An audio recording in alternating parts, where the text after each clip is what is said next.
Então, agora tratar, continuando nosso curso de doutrina social da igreja, sobre a família. É muito importante, como vocês já até puderam perceber, né, se eu ganhasse R$1 a cada vez que eu falei família aqui, grande parte dos meus problemas financeiros estariam resolvidos. A família é a primeira sociedade natural. O que quer dizer isso? Primeira sociedade natural. Simples. Se você pega aquele filme que passava na TV toda hora, da Lagoa Azul, né, do casalzinho de crianças que é deixado na ilha, etc e tal, etc e tal. Chega a hora que acontece o quê? Um olha para o outro e dá aquele brilhozinho nos olhos. E aí eles se unem e formam o quê? Uma família. Quer dizer, se você pega pessoas, você solta pessoas no meio do nada, sem sociedade nenhuma em torno, o que vai acontecer? O rapaz vai olhar para a mocinha vai olhar para o rapaz, e eles vão formar uma família. Isso acontece naturalmente. É a natureza humana que nos leva a procurar formar uma família. A gente vê isso muito claramente quando a gente acompanha o desenvolvimento dos jovens. A gente vê como que chega num determinado momento do crescimento deles, que eles, de repente, mesmo que fossem pessoas que nunca falavam nisso, nunca pensavam nisso, eles, de repente, começam a estar olhando em volta procurando um esposo, procurando uma esposa. Né? É muito bonitinho de ver até. É a coisa mais linda. E eu, uma vez, estava andando na rua, junto com meu filho, aí eu vi um casalzinho apaixonado andando de mãozinha dada. Eu falei, ó, tá vendo isso, meu filho? Ele, na época, tinha uns 10, 11 anos de idade. Tá vendo isso? Uns anos atrás, era o seu pai e a sua mãe. Antes disso, seu avô e a sua avó. Antes ainda, seu bisavô e sua bisavó. Antes ainda, seu trisavô e sua trisavó. Daqui uns anos vai ser você e uma mocinha. Passado mais tempo, vai ser o seu filhinho com uma outra mocinha. Quer dizer, isso é uma coisa que acontece naturalmente. Isso é lindo. É lindo, é lindo. Por quê? Porque é algo que vem da natureza humana, que cumpre o preceito dado por Deus de crescer e multiplicar-se. Quer dizer, a gente tem essa vontade, a gente tem esse pendor dentro de nós. Então é natural que um casal queira se unir numa relação que é monogâmica, ou seja, é um homem e uma mulher. Existem perversões dessa relação, né? Por exemplo, entre os muçulmanos, eles podem ter até 4 esposas e um número infinito de concubinas, etc. Isso é uma perversão que surgiu como decorrência de guerras em que os homens foram mortos. Então ficaram muitas mulheres sem ter com quem casar. Aí eles fizeram essa lei que continua valendo. É uma relação que é indissolúvel. Tem um filósofo muito ranzinza, Schopenhauer, que ele diz que as moças passam por um período de beleza sobrenatural. A gente poderia dizer o quê? Dos 16 aos 26, mais ou menos, em que elas são tão lindas, mas tão lindas que elas conseguem facilmente arranjar um homem que a sustente e proteja pelo resto da vida. E é um pouco isso. Essa relação é indissolúvel. Por que ela é indissolúvel? Porque quando eu me casei com a minha mulher, eu era um rapaz forte. Eu me lembro de uma amiga dela, que quando eu soube que a gente estava namorando, que a gente ia casar, disse: o quê? Você vai casar? Agora que eu entendi quem é, você vai casar com o sujeito que sobe o taquaril de bicicleta. O taquaril era uma ladeira assim que tinha lá. Sobe o taquaril de bicicleta pedalando, você vai casar com aquele cara, tá? Agora eu entendi quem é. Já hoje, estou aqui de bengala, não rola bicicleta nenhuma. Quer dizer, naquele momento que eu estava lá no meu auge, eu casei com aquela mocinha linda que estava no auge dela. Já agora, se Deus me livre, ela me faltasse, o que eu sou? Eu sou um capenga. Eu sou uma coisa murcha, triste, que A oferta de mercado, no meu caso, ia ser muito inferior àquilo que eu tinha quando eu estava funcionando. Mas, ao mesmo tempo, eu envelheço e ela envelhece. Então, o que acontece? A gente vai envelhecendo juntos. E vai passando o tempo. E a gente está ali juntos. E com isso, a gente tem essa união, que é para ter filhos, criá-los, e que melhor maneira de criar senão com o pai e com a mãe, para auxílio mútuo. Depois de um tempo você não tem mais nem vontade de fazer filho, e os filhos já estão criados, mas o auxílio mútuo continua ali. Né? Então, essa união, ela é monogâmica, é um homem e uma mulher, e ela é indissolúvel, e ela é procriativa, quer dizer, ela é feita para que tenha filhos. Por mais romântico que a gente possa ser, por mais santo que a gente tente ser, quando o rapazinho de seus 20 e alguma coisa está lá olhando para a mocinha de seus 18 anos de idade, e ela está olhando para ele, os olhinhos estão brilhando, o que está pairando no ar é uma vontade de fazer filho. A gente pode ser muito romântico, mas o que eles estão com vontade de fazer ali não é dar flores um para o outro. E é por isso que São Paulo fala, é melhor casar do que se abrasar. O resultado é que dessa união tão bonita, né, desse amor que nasce, dessa união, o que vai ter? Vai ter uma vidinha nova, que tem metade do código genético do pai, metade do código genético da mãe, e ao mesmo tempo é uma outra pessoa totalmente diferente. E uma pessoinha que chega ali no mundo com o temperamento dela já pronto, né? A gente vê até dentro da barriga da mãe os bebês se comportam já de maneira diferente, de acordo com o temperamento deles. E ele nasce ali, e aquelas pessoas que mais têm a ver com ele no mundo, porque metade do código genético dele é do pai, metade é da mãe, quer dizer, não tem pessoas mais parecidas com ele no mundo. Ainda que você falar isso para o menino de 16 anos de idade, ele vai ficar uma arara. Mas as pessoas mais parecidas com ele que tem na face da Terra são o pai e a mãe. Então elas que estão mais próximas, conhecem mais, o que elas vão fazer? Elas vão educar aquela criança para que ela se torne um membro da sociedade e, como eu costumo dizer, um sócio-atleta da sociedade, tendo ela filhos também. Porque é assim que a sociedade continua. Uma vez eu li um livro de terror muito bobo, que a premissa do livro é que em todo lugar que alguém morreu, tinha uma assombração, um bantejo, não sei lá o que era. Ora, isso é uma besteira. Por quê? Por uma razão simples. Essa cidade aqui, digamos que tenha sido fundada 200 anos atrás. Não faço ideia de quanto tempo atrás o lugar em que você mora foi fundado. O que quer dizer isso? Isso quer dizer que todas as pessoas da geração que fundou essa cidade morreram. A imensa maior parte morreu aqui. Da geração dos filhos dele, morreram. Dos netos deles, morreram. Dos bisnetos deles, morreram. Uma quantidade absurda de edifícios da cidade foram construídos por operários que já morreram. Quem permaneceu? Os descendentes deles. Né? Aquela linhagem, ela se perpetua nos filhos. E a sociedade inteira, que é composta pela união dessas muitas famílias, ela vai se perpetuar também, justamente pelos filhos das pessoas que compõem essa sociedade. Uns anos depois, quem é que vai compor a sociedade? Aqueles que eram os filhos, aqueles que eram as crianças. Quando vocês veem as crianças saindo da escolinha hoje em dia, vocês chegam lá e veem aquele monte de criancinha saindo. Daqui a 40 anos, aquelas criancinhas que vão ser os vereadores, os comerciantes, a sociedade inteira. Eles estão ali. Né? Isso é uma coisa que, se a gente vive no imediatismo, a gente tende a esquecer. Mas a família, ela é uma perpetuação ao longo do tempo. A sociedade, ela não é uma coisa daquele momento só.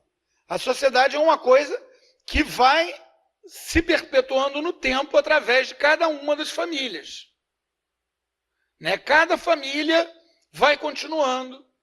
O menininho que está lá com 7 aninhos de idade, daqui a 20 anos, ele vai estar olhando para a menininha que talvez nem nasceu, né? E os dois vão se apaixonar e eles vão ter filhos, né? E esses filhos deles vão crescer. Então, a família é essa instituição que vai ao longo do tempo. É por isso que a família não é só pai, mãe, filho, mas é avô, é avó, se houver bisavô, bisavó. Os meus filhos têm a graça de poder conviver, infelizmente a gente mora longe, mas procura conviver o máximo, com a bisavó. A avó da minha esposa está viva. Né? Então eles podem conviver com a bisavó. Eu, se fosse por mim, eu juntava todo mundo debaixo do meu teto. Eu digo que eu queria fazer um velhinhódromo, pegar as velhinhas todas da família, né? Botar as velhinhas todas ali. Mas isso é muito bom, você conseguir juntar as gerações debaixo de um teto. Por quê? Porque ajuda a perceber o que é realmente a família. Né? A família não é uma união de duas pessoas que têm relações sexuais, não é uma união de duas pessoas que se amam. Mesmo porque ao longo dos anos de um matrimônio, vai ter momentos que não vai haver relação sexual, vai ter momentos que esse amor vai estar abalado. Mas ele depois volta. Por quê? Porque o amor é um hábito. O amor não deve ser confundido com a paixão. A paixão é alguma coisa que a gente sofre, fica arrebatado. No mais das vezes, a paixão é uma fixação meio maluca, é uma forma de luxúria. O amor é uma coisa que é construída. É uma coisa que vem ao longo dos anos. Quanto mais junto você está, mais você aprende a prezar as coisas boas daquela pessoa e a conviver com as coisas ruins daquela pessoa. Né? Então, por isso que o casamento é indissolúvel. Porque ele não é uma coisa feita para um fazer o outro feliz. É uma coisa feita para eu fazer a minha mulher feliz. Não é para que a minha mulher me faça feliz. Vocês entenderam a diferença? Quer dizer, quem tem que fazer o outro feliz somos nós. Sempre. Não é para a gente exigir do outro, faça-me feliz. Não, é para a gente pensar como eu posso fazer essa pessoa que eu tanto amo feliz.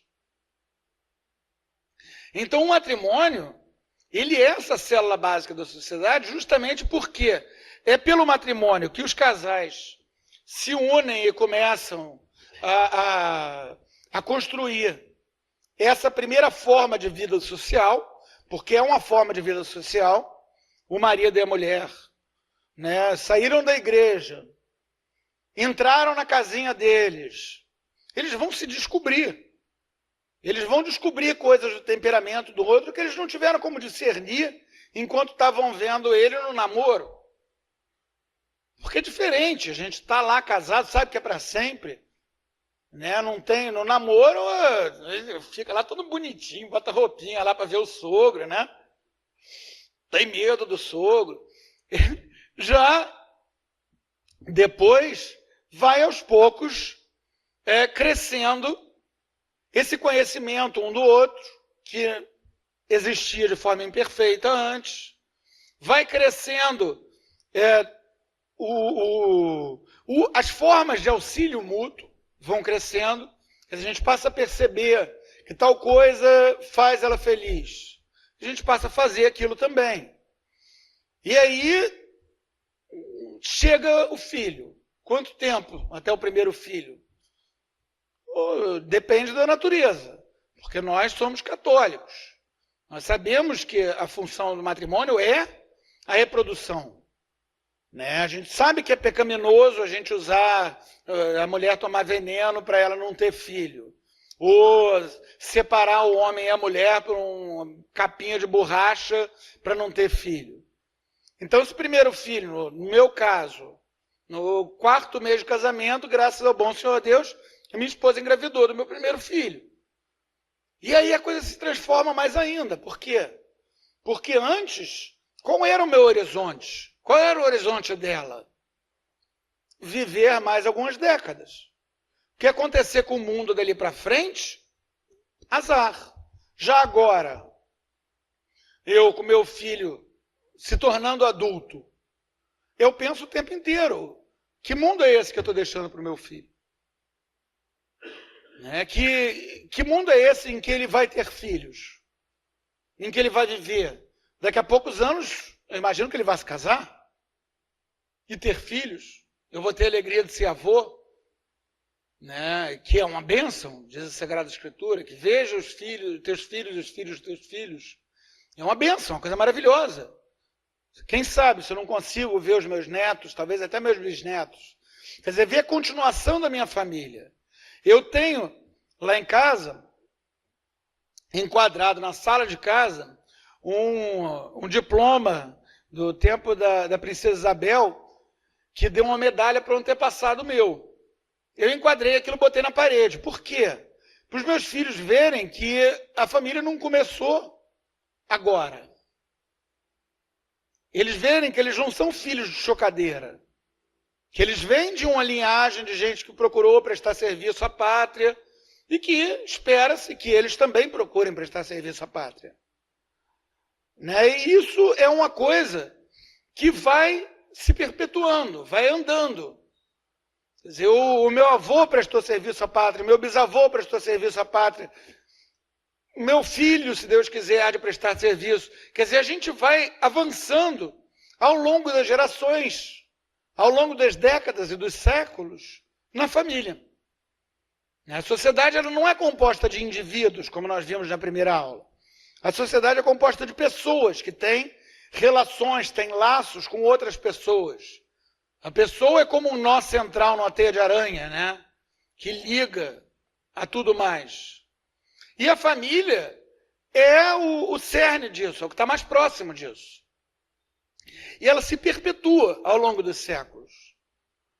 Quer dizer, quando o Brasil foi tornado independente, Dom Pedro proclamou a independência, ele pediu que cada Câmara dos Vereadores ratificasse.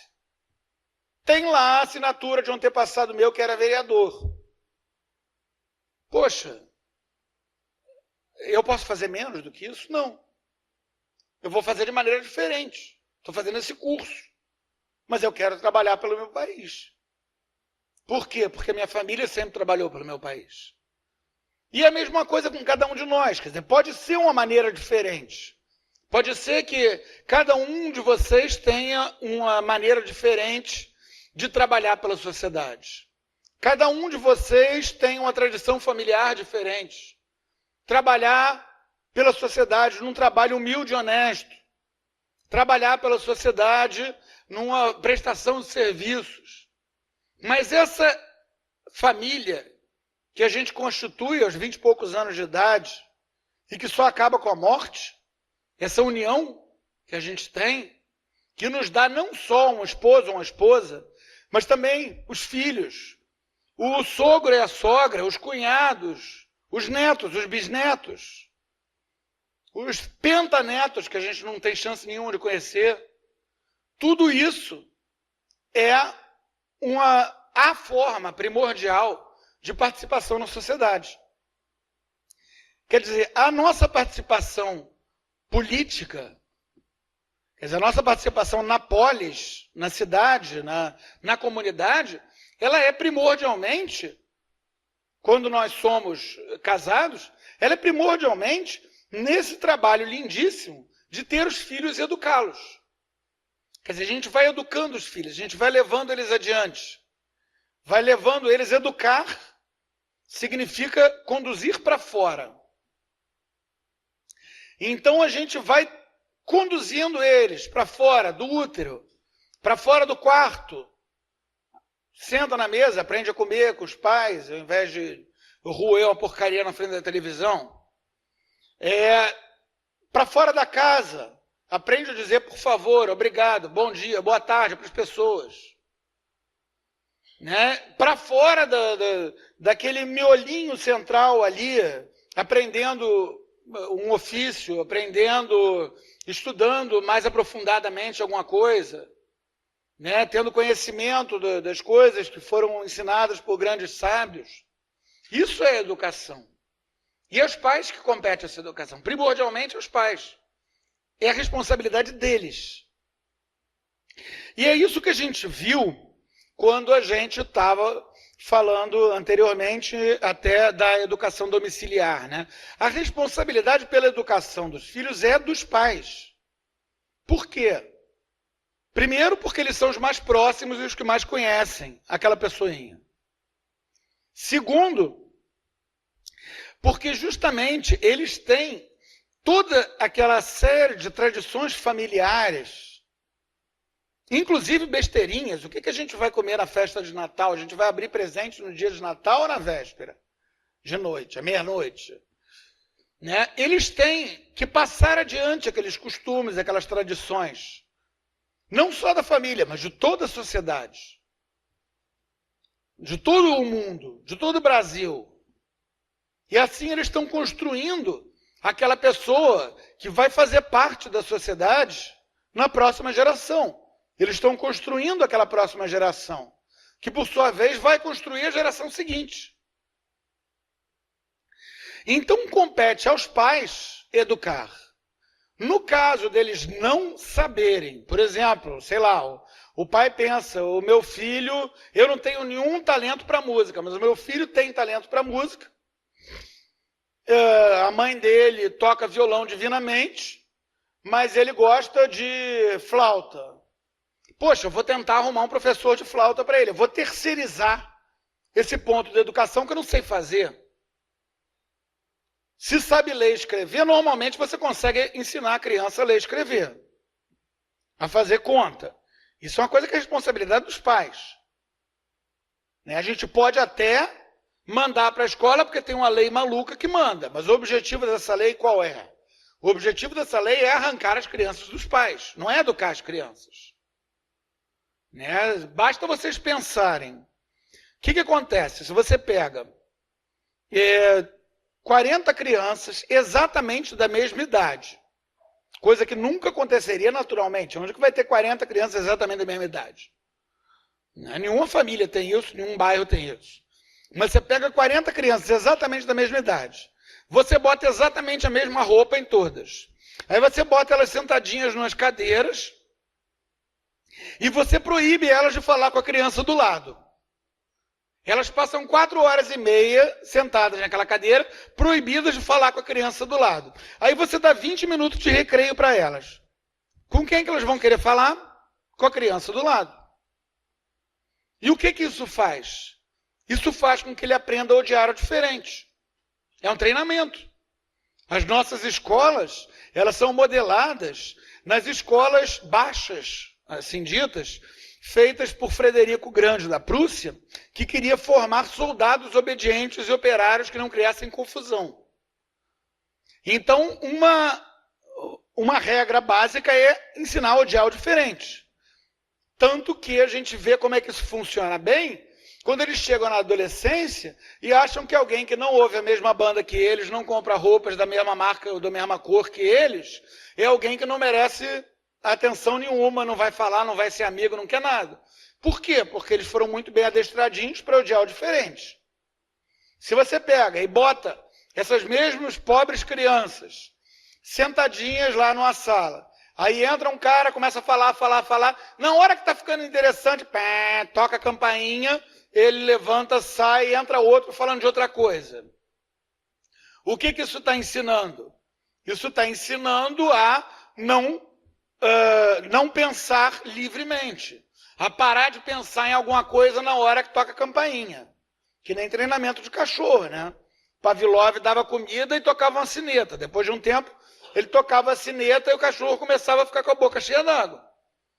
É a mesma coisa. Faz um treinamento, quando ouve aquela campainha, para de pensar nisso. E aí vai pensar em outra coisa arbitrária, montada de acordo com o horário escolar maluco, lá de disponibilidade do professor. Quer dizer, a escola não foi feita para ensinar. O ensino que tem ali é uma desculpa para poder fazer as crianças virarem operários e soldados obedientes. E isso faz com que seja maior ainda a responsabilidade dos pais, inclusive para que haja realmente alguma forma de democracia, de ensinar os filhos a pensar com a própria cabeça, a seguir um raciocínio até o fim, sem ser interrompido quando toca a sineta, a respeitar o diferente, E é buscar ouvir o diferente. Porque como que a gente vai aprender se a gente não tiver contato com o que é diferente? Não, o que a gente já tem. Um irmão gêmeo meu, exatamente igual, uma cópia minha, não me acrescentaria nada. Mas vocês me acrescentam. Por quê? Porque graças ao bom Senhor Deus, vocês são diferentes de mim.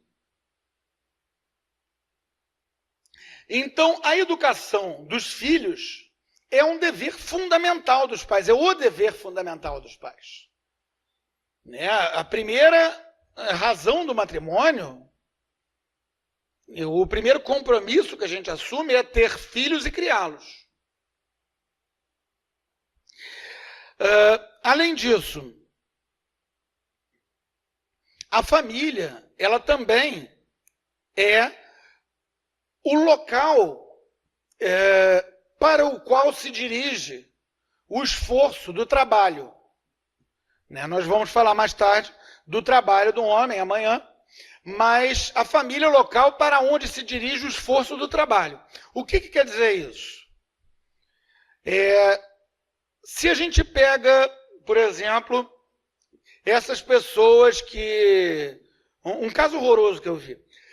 O sujeito queria se separar da mulher, e a razão que ele dava para se separar da mulher é que a mulher dele, ela era muito espanongada, meio gorduchinha, e não pegava bem nas reuniões de trabalho dele, que ele ia com os chefes, com suas esposas, todas operadas, com botox, não sei o quê, ele chegar com a mulher dele, que era meio desmazelada. O que isso mostra? Isso mostra que ele não entendeu rigorosamente nada. Ele trabalha para sustentar a família, ele não tem família para sustentar o trabalho. Né? O esforço do trabalho, ele é para sustentar a família. É o dever do homem sustentar a sua família. Quer dizer, o homem vai trabalhar, o homem vai, hoje em dia, ter que sair de casa para trabalhar. Alguns têm a graça de ter uma profissão que dá para trabalhar em casa. Eu vivi muitos anos fazendo traduções que eu fazia em casa, saía para dar aula, porque é um vício meu, uma vez por semana. Né? Os meus filhos, quando caíam, ralavam o joelho e gritavam papai, não mamãe. Era uma alegria muito grande para mim. Enquanto eles eram pequenos, eu consegui manter isso. Mas o homem, ele tem a obrigação de levar para casa esse pão. Ele tem a obrigação de sustentar a sua família. A mulher tem o direito de trabalhar. Trabalhar fora, ou trabalhar em troca de dinheiro. A mulher tem o direito, o homem tem o dever. E assim ele vai trabalhar para a família. Né? O trabalho dele, a função do trabalho dele é cumprir o seu dever de sustentar a sua família. Deus falou para Adão, ganharás o pão com o suor do teu rosto. Deus falou para Eva, terás os teus filhos com dor. E essa dor não é meramente a dor do parto, que uma injeção raquidiana resolve. Essa dor é a dor que toda mãe tem. Tantas e tantas vezes, vendo o filho crescer, educando o filho. Cada machucadinha do filho, filho doente, com febre. É uma dor que só uma mãe pode sentir. Então, essa responsabilidade do cuidado dos filhos, naturalmente, ela é muito maior com a mulher do que com o homem. Não quer dizer que o homem não tenha responsabilidade. Mas ela, naturalmente, é muito maior com a mulher do que com o homem. Do mesmo modo que a responsabilidade da manutenção da família, ela é primordialmente do homem. Ah, mas aí ele ficou doente. E teve um acidente, ficou tetraplégico, Deus me livre. É uma emergência, uma urgência, uma tristeza. Não é casos extremos geram mais leis, né? Não é uma coisa que se possa usar de modo algum como regra geral. É uma coisa horrorosa que aconteceu com aquela família. Porque a responsabilidade é dele. A mulher tem todo o direito do mundo de chegar para o marido e dizer: ah, eu engravidei agora, vou parar de trabalhar fora para poder cumprir o meu dever de educar os nossos filhos. É um direito dela.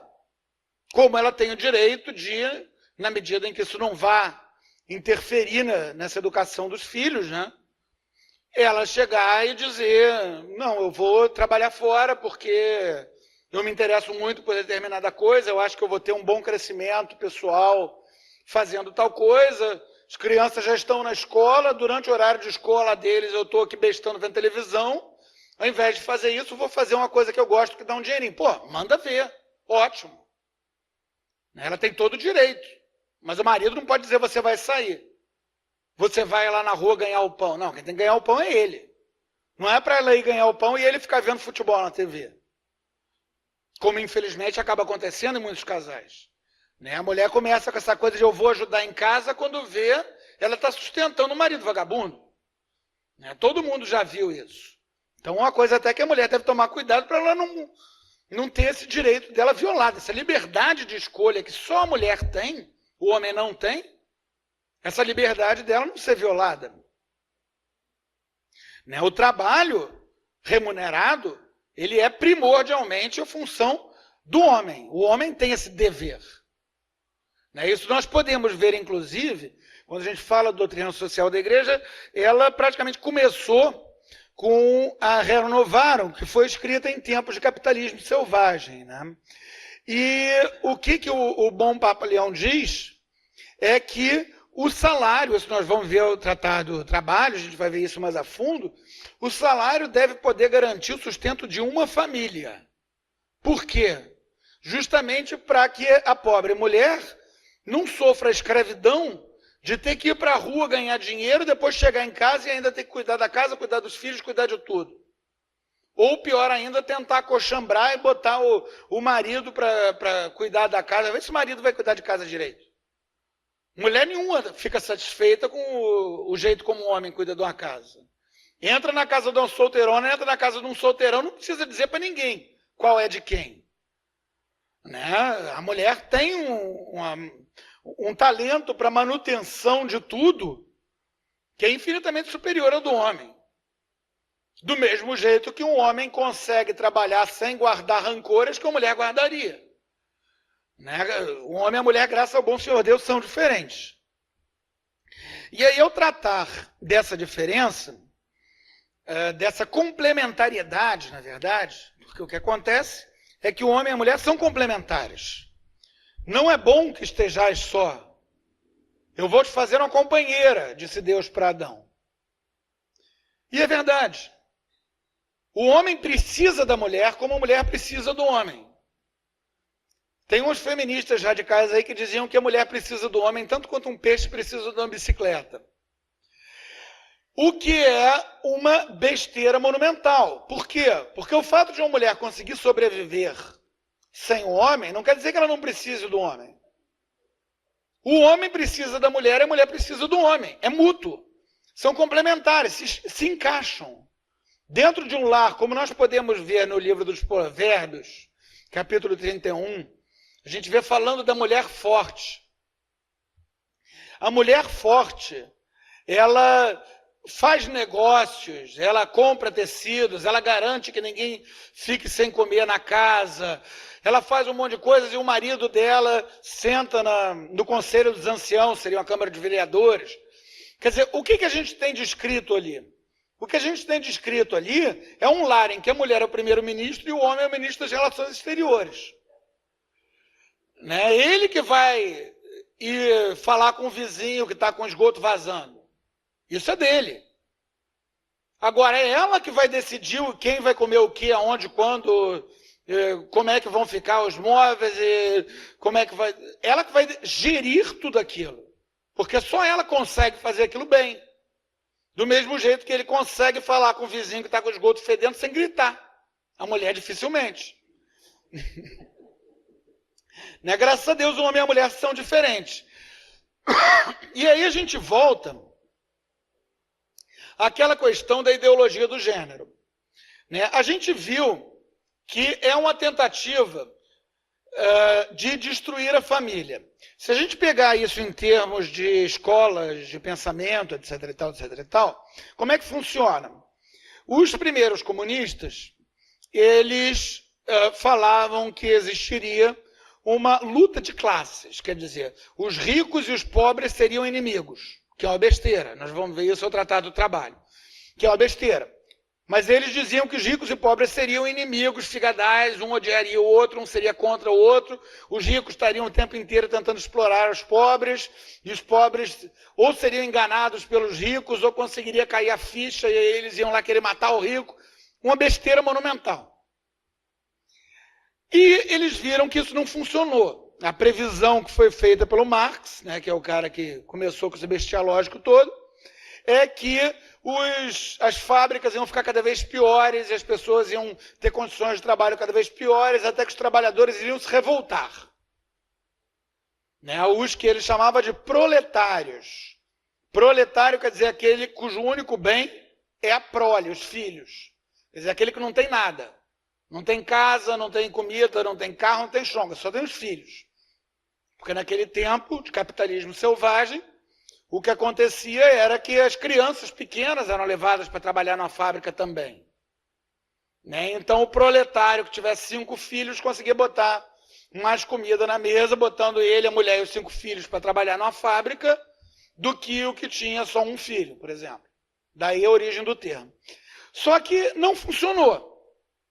Todas as previsões dele estavam erradas. O que aconteceu foi o contrário, as condições de trabalho foram melhorando, a um ponto que a gente está, como hoje em dia, eu mencionei, que uma pessoa pode ser obesa, mórbida, vivendo de esmolas, né? A sociedade como um todo enriqueceu tremendamente, aquelas condições horrorosas de trabalho acabaram, hoje em dia a imensa maior parte das pessoas, inclusive, faz trabalhos que nem precisa de força, mexe lá nas teclinhas do computador, não muito mais do que isso. Então eles precisavam, os comunistas, eles precisavam criar outras guerras, outras lutas, que não a luta de classes.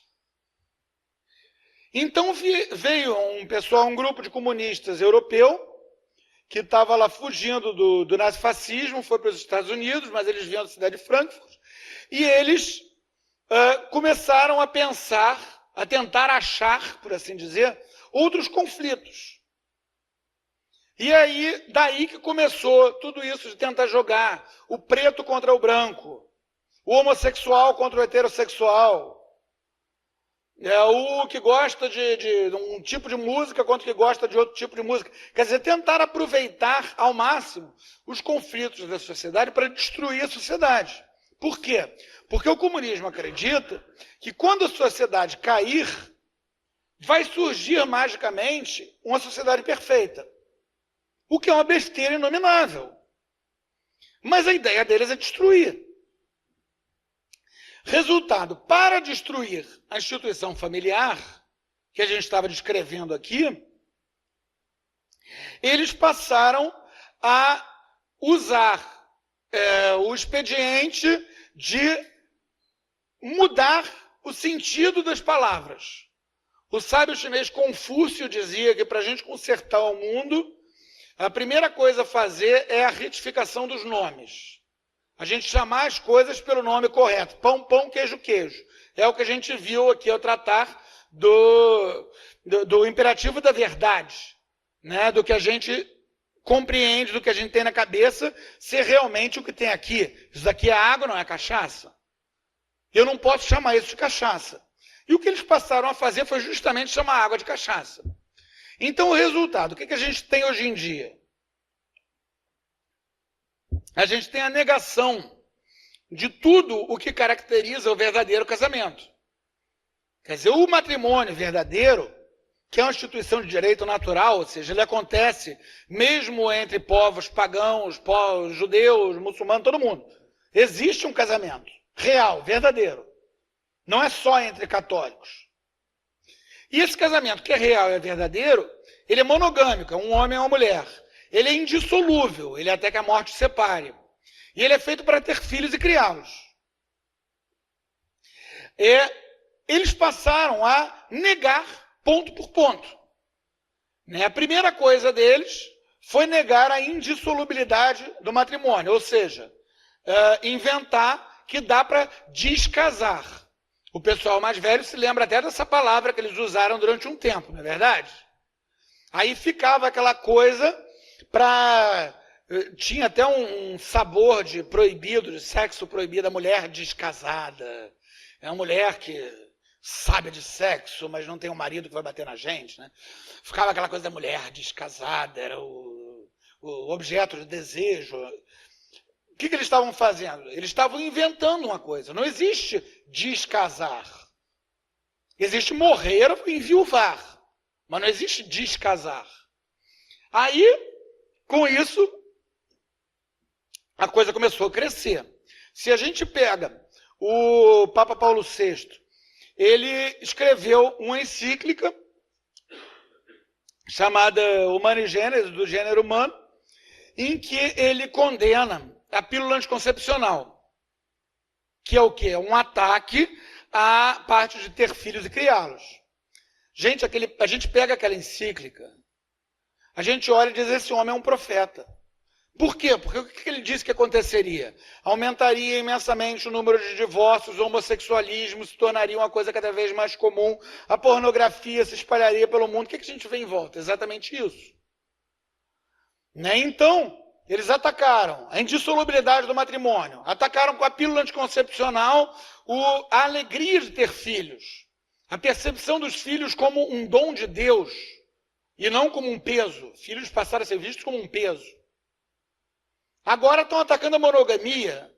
Né? Saiu aí no jornal outro dia um casamento, entre muitas aspas, entre duas mulheres e um travesti, que eles trataram como se fossem três mulheres. É uma loucura. E agora eles já estão atacando a base, com a ideologia do gênero, que é a existência do homem e da mulher. Ora, homens e mulheres não são intercambiáveis. Homens e mulheres não são nem a mesma coisa, nem algo que se possa decidir ser. Se eu decidir que eu sou mulher, ou se eu me sentir mulher, a única coisa que isso faz de mim é uma pessoa com um problema mental. Por quê? Porque eu não sou mulher. Lamentavelmente, mulheres, eu gosto muito de mulheres, gosto muito delas, não dá para fazer nada a respeito, nunca poderia entrar para o clube da Luluzinha, porque eu não sou mulher. Do mesmo modo, uma mulher não é homem. É patético um pobre homem com peitos de borracha por baixo da pele tentando parecer uma mulher. Porque ele nunca vai parecer uma mulher. Pode até ser que numa foto posada, num determinado ângulo, para o gogó não aparecer, ele passe por mulher. Mas vai passar 2 horas conversando com ele e ver se você continua nessa ilusão. Não dá. Isso não existe. É uma pessoa com problemas mentais. Agora, o que eles estão fazendo é justamente tentar negar a diferença entre homem e mulher. Por quê? Porque aí eles podem negar completamente a família.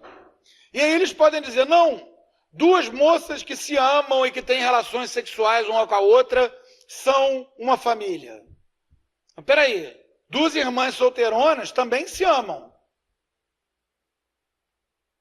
É um casal que os 2 já passaram dos 80 anos de idade, também se amam. Tanto as irmãs solteironas quanto o casal lá com seus filhos e netos e bisnetos não têm relações sexuais. Quer dizer que o casal que está lá casado há 60 anos não é uma família? Esse casal com seus filhos e netos e bisnetos, eles não são uma família? Claro que eles são. Agora, as 2 irmãs solteironas que dividem uma casa, não, elas são parte de uma família. As 2 moças que gostam muito uma da outra e que, infelizmente, têm a tentação de ficar fazendo com a outra que deveria fazer só com o marido. Elas são uma família? Não. Elas não podem ser uma família. Como é que elas vão ter filhos e criá-los? Isso, inclusive, a gente tem um dos impedimentos para um matrimônio é a impotência. Um homem que tenha sofrido um acidente, por exemplo, tenha perdido a genitália, ele não pode casar, ele não consegue casar. É um impedimento. Ele não consegue, não tem como. Nem o Papa pode autorizar ele. Por quê? Porque a função é ter filhos. A ideia toda por trás daquele negócio, o que causa aquele brilho nos olhinhos lá daqueles 2 jovenzinhos, é aquilo que serve para fazer filho. Então, se o troço não funciona, não pode casar. Não consegue casar, porque não consegue ter filhos. Mas se você pega essa ideologia de gênero, essa mistura toda, eles tentam usar cada vez de uma maneira diferente, cada vez de uma descrição diferente do que seria o matrimônio. Né? Vai ser uma família, 2 homens, 2 mulheres, 3 mulheres e um porquinho. Eles vão tentando, na verdade, desconstruir a noção de família.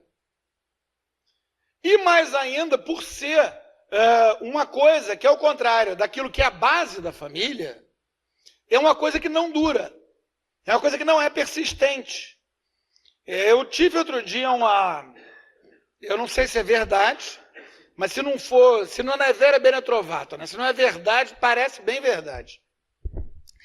Eu ouvi dizer que na Arquidiocese de São Paulo, todos os processos de declaração de nulidade matrimonial, ou seja, o processo que o pessoal chega lá e diz, olha, na hora de eu casar, realmente eu não consegui casar, porque eu não entendi o que era o matrimônio, ou porque eu estava completamente bêbado, não consegui falar o que eu tinha que falar. Todos os processos de nulidade foram aceitos, de declaração de nulidade. Eu não sei se é verdade. Se não for, graças a Deus. Se for, faz muito sentido. Por quê? Porque a quantidade de jovens que entram na igreja pensando, isso daqui vai durar até que eu canse. Eu espero que isso daqui dure. Ao invés de assumir o compromisso que eles juram ali na frente, de estar junto, nos bons e nos maus momentos, né? Isso é uma tristeza. Mas é uma coisa que está acontecendo cada vez mais. Por quê? Por causa dessa desconstrução do casamento. Por causa dessa ideia de que é possível descasar. Né? Parece um menininho que eu conheço que, para os outros não beberem Guaraná no copo dele, ele botava na boca, depois botava de novo no copo e dizia, eu vou beber e desbeber. Não é por aí. Então essa ideia de um casamento que é um contrato que dura enquanto for divertido, lamentavelmente isso não é casamento.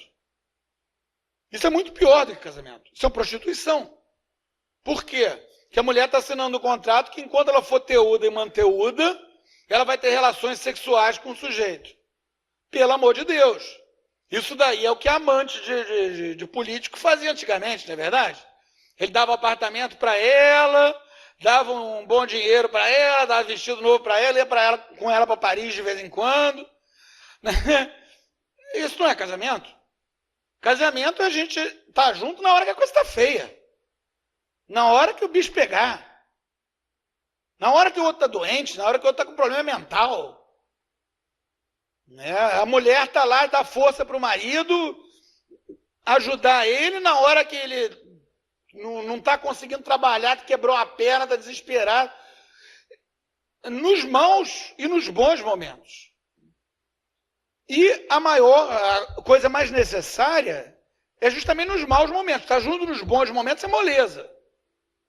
Só que muitas vezes esses bons momentos vêm depois de um mau momento. Então, se a gente nega que o casamento é indissolúvel, se a gente acha que dá para casar e descasar, que nem o menininho bebia e desbebia o Guaraná dele, o que acontece é que quando chegar um mau momento, a gente joga fora todos os bons momentos que vão vir no futuro. Isso é um atentado não só contra aquela relação daquelas duas pessoas, mas contra a própria sociedade. Porque a família é a célula básica da sociedade. A família é a primeira sociedade natural, a primeira sociedade que se forma. E ela tem que ser a última que sobrevive. Quando não houver mais nada, quando as bombas atômicas caírem, hoje em dia, graças a Deus, não tem mais essa paranoia, né? Mas há uns anos atrás a gente tinha medo da guerra atômica da União Soviética com os Estados Unidos, cair bombas atômicas por tudo quanto é lugar. Qual era a imagem que se tinha daquilo? Era um homem com uma mulher e uma criança andando no meio dos escombros, uma família. Que é o que pode restar quando todo o resto da sociedade já tiver ido embora. E é justamente por a família ser uma instituição de direito natural que é impossível acabar com ela. Eu estava vendo outro dia um povo que estava aí falando desse projeto de lei que procura tirar pai e mãe dos documentos, dizendo, eles estão querendo acabar com a família. O projeto de lei que acaba com a família. Não é um projeto de lei que acaba com a família. É um projeto de lei que faz com que o Estado enlouqueça tanto que não reconhece mais a família. Nada acaba com a família, nem o demônio em pessoa acaba com a família. Nem o demônio em pessoa poderia acabar com isso. Ninguém poderia negar a um homem e a mulher, solteiros e desimpedidos, a liberdade de se unir em matrimônio. E se unir em matrimônio, ter filhos e criá-los. E o homem prover a casa e defender a casa. Isso, inclusive, nos faz chegar no último ponto que a gente vai ver nessa aula tratando da família, que é a questão da defesa do lar. Ela é a responsabilidade primordial do homem. O que quer dizer isso? Isso quer dizer que quem tem que impedir que um ladrão entre na minha casa sou eu, não a PM. A PM não tem como botar um soldadinho sentado em cada janela da minha casa. A PM não tem o direito de me mandar botar grades na janela da minha casa. E a PM não tem a capacidade, graças a Deus, senão a gente estaria morando num campo de concentração, numa tirania absurda, não tem a capacidade de estar nos lugares antes que os crimes aconteçam. Tem até um filme, né, que tinha umas mulheres lá que conseguiam saber onde é que um crime ia acontecer. Isso não existe. Então a responsabilidade de eu defender minha família é minha. O grande escritor inglês Chesterton, quando ele, que é inclusive um dos grandes nomes da explicação da doutrina social da igreja, quando ele casou, a primeira coisa que ele fez logo antes de casar, indo para a igreja, ele passou numa loja, comprou um revólver, botou no bolso para ele defender a mulher dele. É até engraçado, até bonitinho, né? A ideia, ele era um gordão imenso, é até bonitinha a ideia dele lá, todo gordão, comprando revolvinho, botando no bolso. Mas isso é um direito do homem e um dever do homem, defender a sua família. E é por isso que a legislação que procura proibir a propriedade de armas de fogo, que são necessárias para essa defesa, faz tanto sentido quanto a legislação que procurasse proibir a propriedade de extintores de incêndio, porque os bombeiros existem. Quer dizer, uma pessoa que esteja numa circunstância, mora num lugar em que a chance de entrar um vagabundo dentro da casa para fazer mal à família dele é grande, ele tem o dever de se precaver. É claro que ele tem o dever de obedecer à lei do país. Então ele deve procurar, ao máximo, fazer tudo de acordo com a lei. Mas a lei não pode tirar dele essa liberdade, que é a liberdade essencial de defender a sua família. Inclusive, se alguém estiver chegando para matar a mulher dele, para estuprar a mulher dele, ele tem todo o direito do mundo de encher o vagabundo de chumbo. Né? Ele tem o dever de encher o vagabundo de chumbo. A gente pega o catecismo e a gente vê. Aqueles que têm responsabilidade social, especialmente os pais, têm o dever da legítima defesa. Não é pecado matar o sujeito que está indo estuprar a sua esposa. É pecado matar ele de maldade depois que ele já está dominado. Mas se o único jeito de impedir que ele faça aquilo é matar, é o dever do pai de família procurar impedir aquilo de todo jeito. Seja com facão de mato, seja com revólver, seja com o que for. Então, por isso, essas leis que procuram proibir completamente, elas são nulas, elas não valem, elas não obrigam em consciência. É claro que, como nós vivemos em uma sociedade, a gente tem que procurar ao máximo obedecer às leis e a gente tem que aceitar a consequência se por acaso acontecer de a gente ter que violar uma lei em nome de um bem maior, no caso, defender a nossa família. A gente tem que aceitar as consequências. É claro que vai brigar, vai botar advogado, etc e tal, etc e tal.